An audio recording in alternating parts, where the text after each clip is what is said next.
Azərbaycan Yerüstü Nəqliyyat Agentliyinin fəaliyyəti ilə bağlı dəfələrlə bizə də şikayət müraciətləri edilir.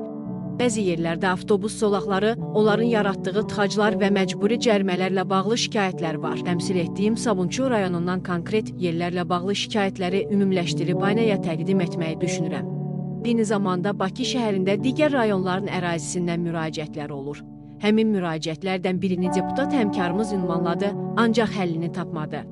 9-cu mikrorayon ərazisində birbaşa bina çıxışında olan sakinlərin daim istifadə etdiyi piyada keçidi başqa yerə köçürülmüşdü.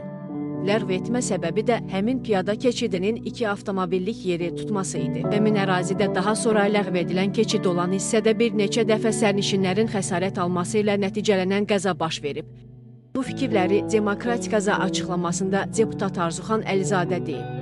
Deputat bildirib ki, Bakı şəhərində tıxac probleminin artması və digər küçələri də əhatə etməsi problemi qalmaqdadır.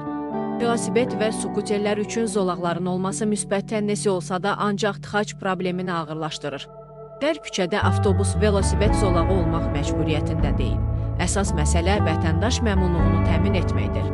Deputatın sözlərinə görə, aynanın əsas məqsədi cərimə yığmaq yox, tıxacı yol açan problemləri aradan qaldırmaq olmalıdır. Təəssüf ki, problem getdikcə dərinləşir. Bir neçə ildən sonra Bakıda tıxacın yaradacağı xaos qarşısı alınmaz olacaq. Parklanma yerlərinə, piyada keçidlərinə, velosiped zolaqlarına yenidən baxılmasına ehtiyac var. Parklanma yerlərinin pullu olması ilə bağlı da kifayət qədər şikayətlər var. Yeni binalar tikilir, infrastruktur layihələr həyata keçirilir, amma binaların və obyektlərin yaxınlığında pulsuz parklanma yerləri yoxdur. Yerlərin məhdud olması da əlavə problemlər yaradır. Yol kənarında olan obyekt sahibləri də dəfələrlə müraciət ediblər ki, obyektlərinin qarşısında maşın saxlamaq üçün icazə yoxdur.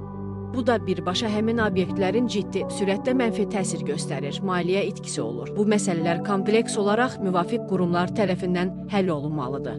Vətəndaş məmnunluğu təmin edilməklə yanaşı, nəqliyyatın intellektual idarə edilməsi məsələsi həll edilməlidir ki, insanlar boşuna cərimə olunmasınlar, deyə deputat Arzuxan Əlizadə bildirib.